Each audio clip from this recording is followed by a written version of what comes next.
वैधता को बरकरार रखा है। ये बड़ा अपडेट आया है जो आप तक पहुंचा रहे हैं। बड़ी खबर बताया जा रहा है कि एसआईआर पर सुप्रीम कोर्ट का ये बहुत बड़ा फैसला देखने को मिल रहा है। एसआईआर पर चुनाव आयोग की शक्तियां बरकरार रहेंगी। देश में एसआईआर चलता रहेगा। सुप्रीम कोर्ट की तरफ से ये बड़ा बयान दिया गया। तो देखिए, एसआईआर के मुद्दे पर विपक्ष लगातार हमलावर था। खास करके मांग की जा रही थी लगातार कि जो एसआईआर है उसमें जो डॉक्यूमेंट्स हैं उनको ध्यान से देखा जाए, और खास करके चुनाव आयोग की शक्तियों को लेकर के भी विपक्ष लगातार सवाल उठाता रहता था। और अब इस पर बड़ा बयान सामने आया है। बड़ा फैसला सुप्रीम कोर्ट की तरफ से अगर कह दिया गया तो इसमें कोई दो राय नहीं। सुप्रीम कोर्ट की तरफ से कहा गया है कि एसआईआर की वैधता इसी तरीके से बरकरार रहेगी। एसआईआर पर यह बड़ा फैसला है।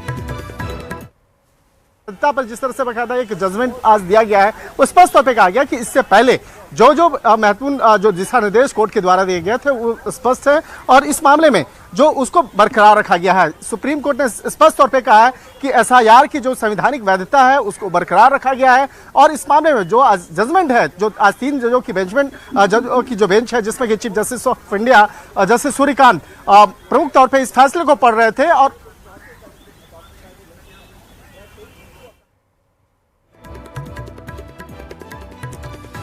तो सुनवाई हुई है एसआईआर को लेकर के आज सुप्रीम कोर्ट में, और जो कुछ सामने निकल कर आया है वो जाहिर तौर पर बताया जा रहा है कि 2 सदस्यीय पीठ ने जैसे सुनवाई की है तो विपक्ष की मुश्किलें जो हैं वो कहीं ना कहीं बढ़ जाएंगी, क्योंकि विपक्ष लगातार आरोप लगा रहा था कि एसआईआर जो है वो जिस तरीके से किया जा रहा है वो एक पक्ष को कहीं ना कहीं फायदा पहुंचाने की कोशिश की जा रही है। और लगातार विपक्ष आरोप लगा रहा था कि जो चुनाव आयोग है वो भी केंद्र सरकार के अधीन होकर के काम कर रहा है, और एसआईआर भी केंद्र सरकार को फायदा पहुंचाने के लिए ही सरकार की तरफ से कराया जा रहा है। हालांकि देखिए, सुप्रीम कोर्ट में तमाम याचिकाएं लगाई गई थी इस सब के ऊपर, और अब जो सुप्रीम कोर्ट की तरफ से फैसला आया है सुनवाई के बाद, ये बेहद ही महत्वपूर्ण है। एसआईआर की वैधता बरकरार रहेगी, ये सुप्रीम कोर्ट की तरफ से कहा गया। बहुत बड़ा फैसला इसे सुप्रीम कोर्ट का माना जाएगा, क्योंकि अभी 2027 में उत्तर प्रदेश में चुनाव है, और अभी हालिया में पश्चिम बंगाल सहित 5 राज्यों में चुनाव हुए थे, और एसआईआर जो है वो प्रमुख मुद्दा यहां पर बन के निकलकर सामने आया था।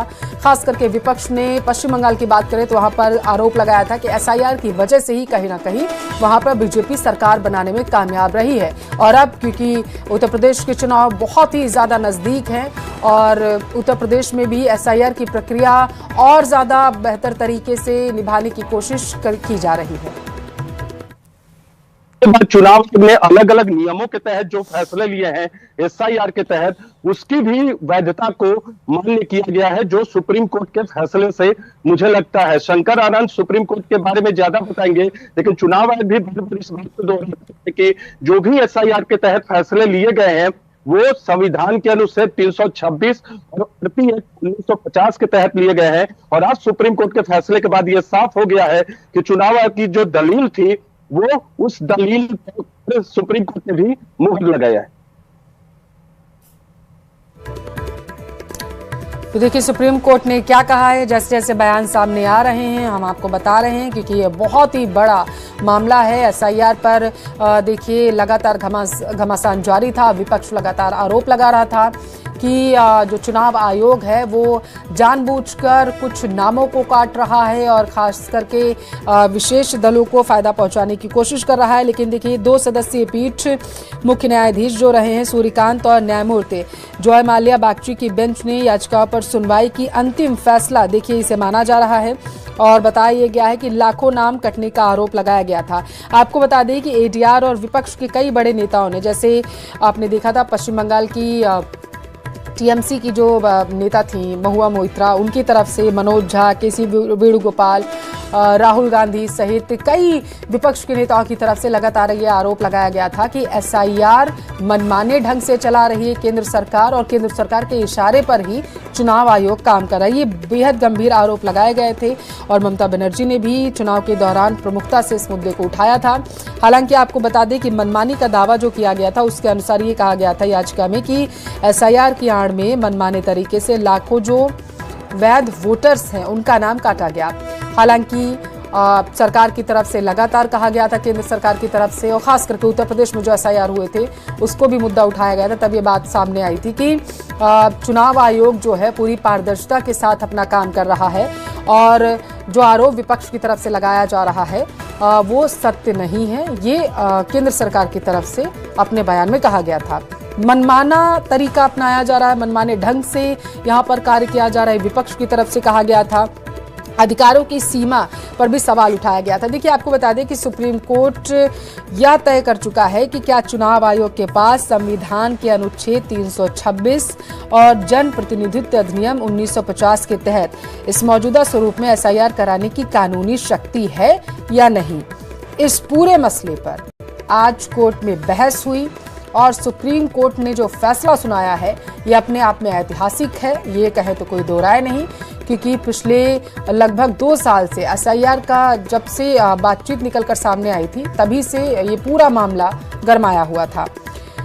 दरअसल प्रक्रिया पर रोक लगाने की मांग विपक्ष की तरफ से की गई थी और सुप्रीम कोर्ट ने इस प्रक्रिया पर रोक जो कहा गया था विपक्ष की तरफ से उस पर लगाने से फिलहाल के लिए तो मना कर दिया है।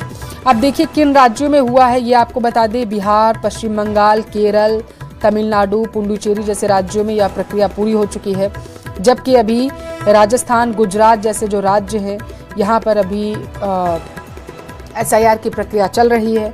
और यहाँ पर आपको बता दें कि बिहार में बीजेपी की सरकार, पश्चिम बंगाल में बीजेपी की सरकार, हालांकि केरल में असमंजस की स्थिति ज़रूर रही, लेकिन आरोप लगातार केरल में भी लगे बीजेपी के ऊपर कि SIR जो कराया गया वहाँ पर तो कहीं ना कहीं ये चुनाव आयोग केंद्र सरकार के इशारे पर काम कर रहा था। हालांकि आपको बता दें कि विपक्ष की तरफ से लगातार सवाल ज़रूर उठाए गए, लेकिन केंद्र सरकार ने अपना रुख स्पष्ट रखा है और जो सवालिया निशान चुनाव आयोग की निष्पक्षता पर खड़े किए जाते हैं, पारदर्शिता पर खड़े किए जाते हैं, उस पर यह बयान दिया गया था।